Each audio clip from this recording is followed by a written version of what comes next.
سلما نے اپنی بیٹی کے ہاتھوں میں گفٹ پیپر میں لپٹے ہوئے پیکٹ کو حیرانی سے دیکھا۔ یہ کیا ہے ماما؟ تم تو مارکیٹ گئی تھی، شاید کچھ کتابیں لینی تھی تمہیں۔ ہاں امی، مجھے کتابیں ہی لینی تھیں، مگر کسی کو تحفے میں دینے کے لیے۔ کس کو تحفہ دینا ہے؟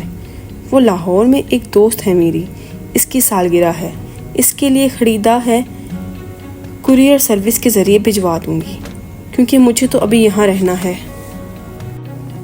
لاؤ پھر مجھے دے دو یہ پیکٹ، میں وسیم کو دوں گی، وہ بھجوا دے گا۔ نہیں امی، میں ابھی نہیں بھجواؤں گی، ابھی اس کی سالگرہ کی تاریخ نہیں آئی۔ سلما کو لگا جیسے وہ یکدم گھبرا گئی ہو۔ انہیں حیرانی ہوئی، کیا یہ گھبراہٹ والی بات تھی؟ 3 سال پہلے امامہ کی وجہ سے انہیں بہت زیادہ پریشانی کا سامنا کرنا پڑا تھا، انہیں اور ان کے شوہر ہاشم کو۔ وہ تب اپنی بیٹی کے بارے میں بہت فکر مند تھیں، وہ ہاشم سے زیادہ، مگر پچھلے 3 سال میں سب کچھ ٹھیک ہو گیا تھا۔ وہ دونوں اب اس کی طرف سے مکمل طور پر مطمئن تھے، خاص طور پر اسجد سے اس کی نسبت طے کر کے۔ وہ جانتی تھیں کہ امامہ اسجد کو پسند کرتی ہے، اور صرف وہی نہیں، اسجد کو بھی امامہ پسند ہے۔ اسجد اور اس کے درمیان پہلے بھی خاصی دوستی اور بے تکلفی تھی، مگر بعض دفعہ انہیں لگتا تھا وہ وقت گزرنے کے ساتھ ساتھ بہت چپ ہوتی جا رہی ہے۔ وہ پہلے ایسی نہیں تھی، مگر اب وہ اسکول جانے والی بچی بھی تو نہیں رہی، میڈیکل کالج کی اسٹوڈنٹ ہے، پھر وقت بھی کہاں ہوتا ہے اس کے پاس۔ سلما ہمیشہ خود کو تسلی دیتی رہتی ہے۔ وہ ان کی سب سے چھوٹی بیٹی تھی، بڑی دونوں بیٹیوں کی وہ شادی کر چکی تھیں، ایک بیٹے کی بھی شادی کر چکی تھی، جبکہ 2 بیٹے اور امامہ غیر شادی شدہ تھے۔ اچھا ہی ہے کہ سنجیدہ ہو رہی ہے، لڑکیوں کے لیے سنجیدگی اچھی ہوتی ہے، انہیں جتنی جلد اپنی ذمہ داریوں کا احساس ہو جائے اتنا ہی اچھا ہے۔ سلما نے ایک گہری سانس لیتے ہوئے امامہ سے نظریں ہٹا لی۔ وہ چھٹیوں میں گھر آئی ہوئی تھی، اور جتنے دن وہ یہاں رہتی ان کی نظریں اس پر اسی طرح مرکوز رہتی۔ پتہ نہیں یہ ساجد کہاں رہ گیا، جو بھی کام اس کے ذمہ لگاؤں بس بھول ہی جاؤ۔ انہیں اچانک اپنے ملازم کا خیال آیا، جس کے پیچھے وہ لاؤنج میں آئی تھیں۔ بڑبڑاتے ہوئے وہ لاؤنج سے نکل گئیں۔ یہ نیو ایئر نائٹ تھی، نیا سال شروع ہونے میں 30 منٹ باقی تھے۔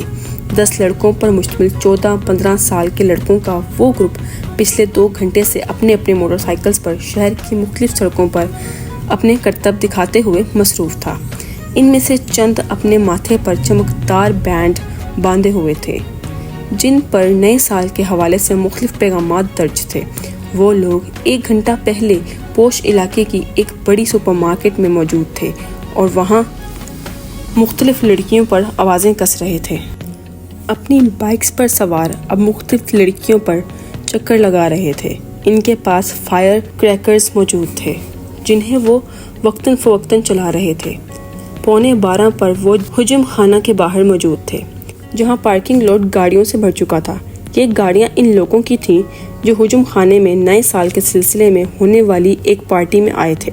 ان لڑکوں کے پاس بھی اس پارٹی کا دعوت کا کارڈ تھا، کیونکہ ان میں سے تقریباً تمام کی والدین ہجوم خانہ کے ممبر تھے۔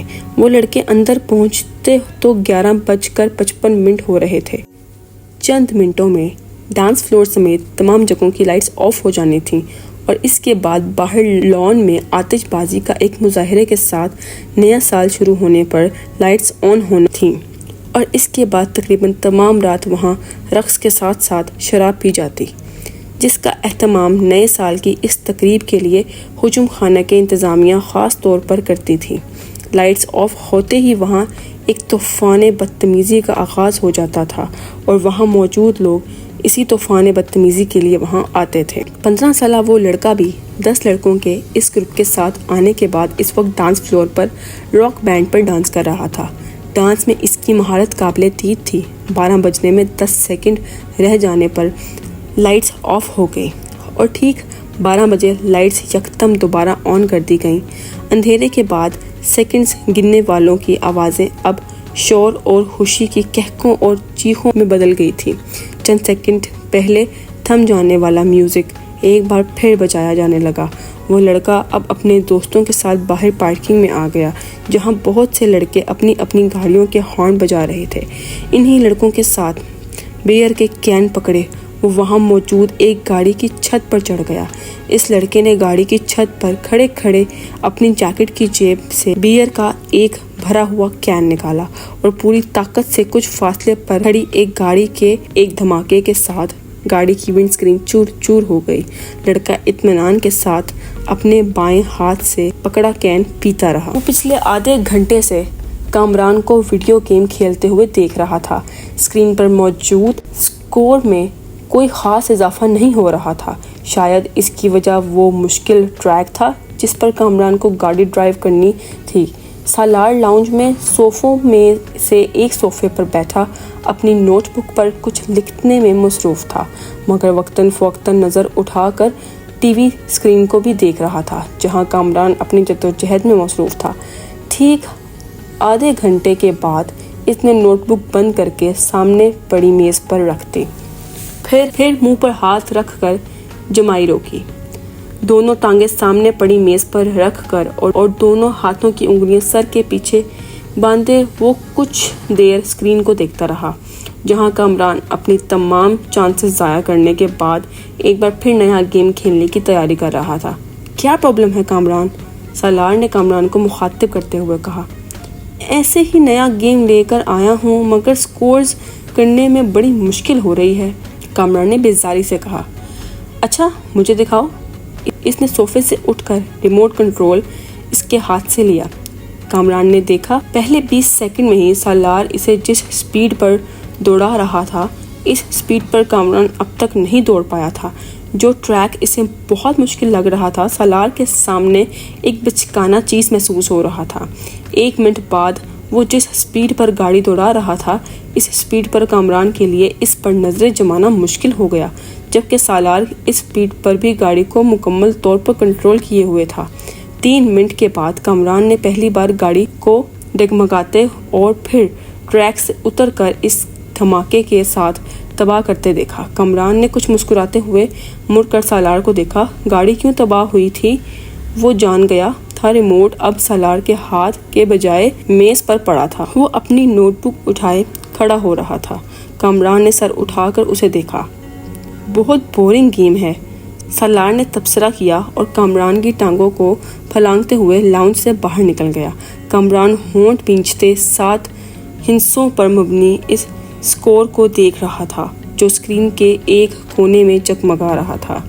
کچھ نہ سمجھ میں آنے والے انداز میں اس نے بیرونی دروازے کو دیکھا جس سے وہ غائب ہوا تھا۔ وہ دونوں ایک بار پھر خاموش تھے۔ اسد کو الجھن ہونے لگی۔ امامہ اتنی کم گو نہیں تھی جتنی وہ اس کے سامنے ہو جاتی تھی۔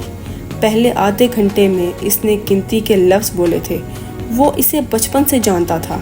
وہ بہت خوش مزاج تھی۔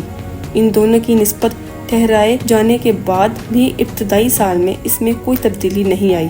اسد کو اس سے بات کر کے خوشی محسوس ہوتی تھی۔ وہ بلا کی حاضر جواب تھی، مگر پچھلے کچھ سالوں میں وہ یکدم بدل گئی تھی۔ وہ میڈیکل کالج میں جا کر تو یہ تبدیلی اور بھی زیادہ محسوس ہونے لگی تھی۔ اسد کو بعض دفعہ یوں محسوس ہوتا جیسے اس سے بات کرتے ہوئے وہ حد درجہ محتاط رہتی ہے۔ کبھی وہ الجھی ہوئی سی محسوس ہوتی ہے اور کبھی اس کے لہجے میں عجیب سی سرد مہر محسوس ہوتی ہے۔ اسے لگتا وہ جلد از جلد اس سے چھٹکارا پا کر اس کے پاس سے اٹھ کر چلی جانا چاہتی ہے۔ اس وقت بھی وہ ایسا ہی محسوس کر رہا تھا۔ میں کئی بار سوچتا ہوں کہ میں خواہ مخواہ تمہارے لیے یہاں آنے کا تردد کرتا ہوں۔ تمہیں تو اس سے کوئی فرق نہیں پڑتا ہوگا میں آؤں یا نہ آؤں۔ اس کے بالمقابل لان چیئر پر بیٹھی دور باؤنڈری وال پر چڑھی ہوئی بیل کو گھور رہی تھی۔ اسد کی شکایت پر اس نے گردن ہلائے بغیر اپنی نظریں بیل سے ہٹا کر اسد پر مرکوز کر دیں۔ اسد نے سوالیہ نظروں سے اسے دیکھا مگر وہ خاموش رہی تو اس نے لفظوں میں کچھ رد بدل کے ساتھ اپنا سوال دہرایا۔ تمہیں میرے نہ آنے سے کوئی فرق نہیں پڑے گا ماما؟ کیوں؟ ٹھیک کہہ رہا ہوں میں۔ اب میں کیا کہہ سکتی ہوں اس پر؟ تم کم از کم انکار تو کر سکتی ہو، میری بات کو جھٹلا تو سکتی ہو۔ ایسی بات نہیں ہے، آپ غلط سوچ رہے ہیں، ماما نے اس کے بعد بات کاٹ دی۔ اس کا لہجہ اب بھی اتنا ہی ٹھنڈا اور چہرہ اتنا ہی بے تاثر تھا جتنا پہلے تھا۔ اسد ایک ٹھنڈی سانس لے کر رہ گیا۔ ہاں